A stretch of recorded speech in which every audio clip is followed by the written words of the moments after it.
Madame la vice-présidente du Conseil constitutionnel, Monsieur le Président de la Cour suprême,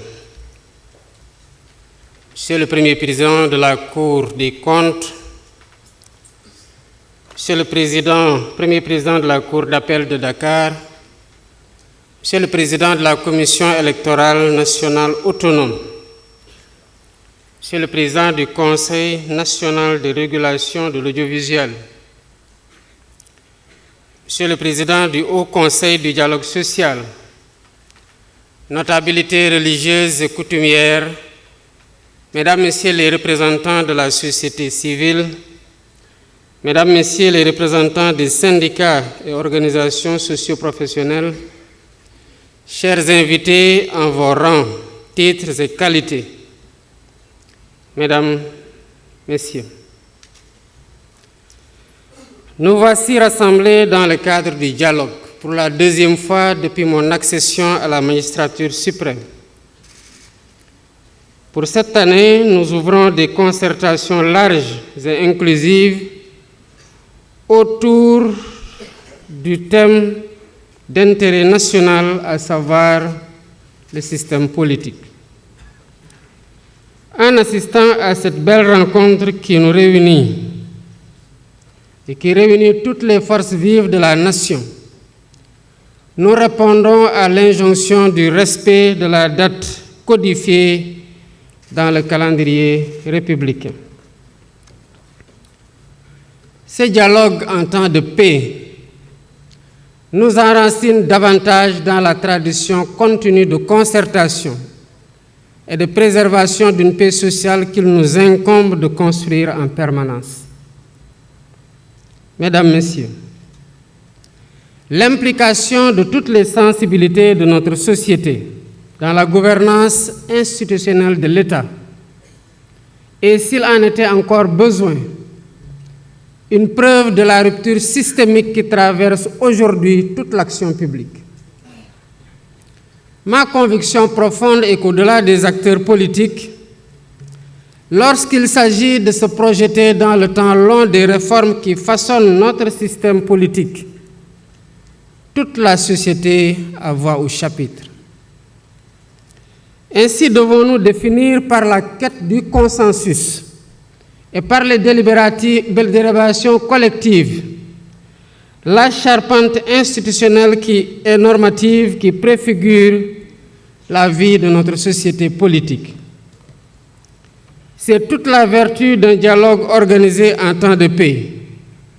Non pas donc pour juguler une tension sociopolitique stressante pour toute la collectivité, mais pour écrire ensemble des pages encore plus belles de notre récit politique national. Mesdames, Messieurs, l'expression « le Sénégal est un pays de dialogue » n'est pas le fruit du hasard.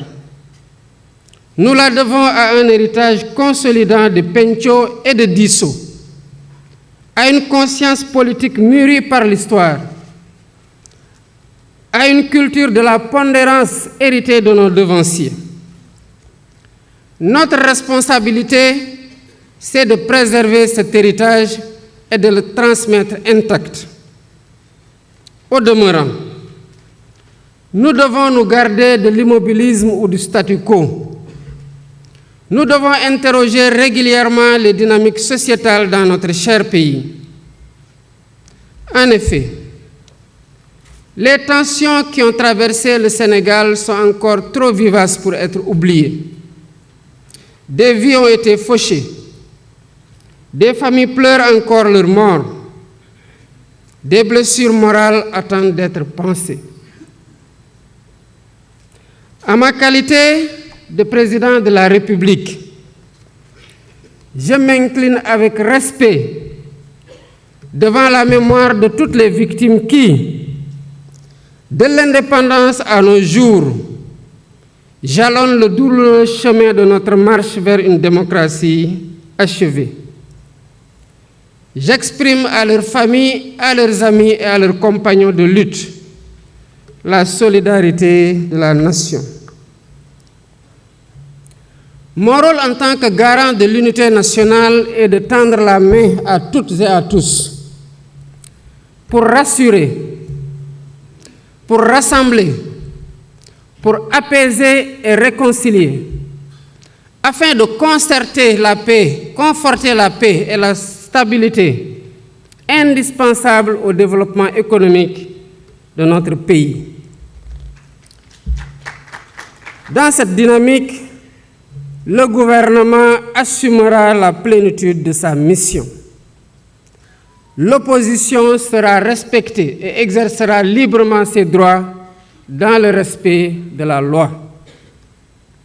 Mesdames, Messieurs, l'histoire politique récente de notre pays nous commande de réformer pour la postérité. Réformer pour renforcer les acquis démocratiques et garantir davantage la stabilité de nos institutions.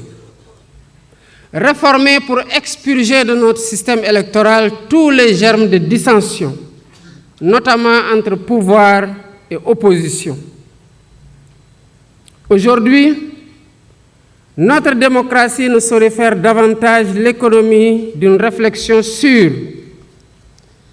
la rationalisation du calendrier électoral, la création d'une commission électorale nationale indépendante, le fonctionnement des organes chargés de l'organisation des élections, l'accès au fichier électoral et sa gestion, la rationalisation des partis politiques et leur financement, le rôle de la justice dans le processus électoral, la dématérialisation du processus électoral, le statut de l'opposition qui doit avoir un contenu réel, l'inscription automatique des primo-votants, la durée des campagnes électorales ou encore les modalités du parrainage, entre autres.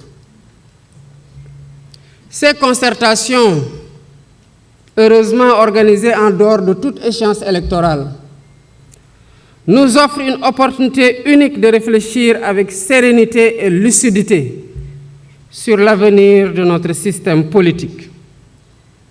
Ensemble, nous avons la responsabilité de repenser nos institutions en nous appuyant sur les principes fondamentaux de la démocratie, le respect des libertés individuelles et collectives, ainsi que sur les réformes constitutionnelles et législatives indispensables. Les Sénégalaises et les Sénégalais ont eu l'opportunité de contribuer activement à cette réflexion en soumettant plus de 13 000 propositions sur la plateforme Djubanti, lancée seulement le 9 mai 2025. Cela veut dire qu'au-delà de la forte attente de nos compatriotes quant aux résultats de ces assises, cet engouement traduit un encouragement pour tous les participants et un appel pressant au sens des responsabilités afin d'arriver à des consensus forts et productifs. Le peuple sénégalais vous observe. Mesdames, Messieurs, je voudrais à cet instant solennel adresser mes vives félicitations au facilitateur général du dialogue national, le docteur Cheikh Gueye, pour avoir accepté de conduire les travaux. Monsieur le facilitateur général, votre intégrité reconnue et votre attachement indéfectible aux valeurs républicaines seront, j'en suis convaincu, des gages de réussite de ce processus. Je tiens également à saluer avec respect et gratitude l'ensemble des acteurs qui ont répondu à l'appel du dialogue. Votre présence ici aujourd'hui témoigne de votre attachement à la République, à la paix civile et à la grandeur de notre démocratie. Je forme donc le vœu ardent que vos échanges soient empreints de responsabilité, d'écoute et de dépassement de soi, qu'ils soient féconds en propositions audacieuses et réalistes, et qu'ils soient guidés à chaque instant par l'intérêt supérieur du Sénégal.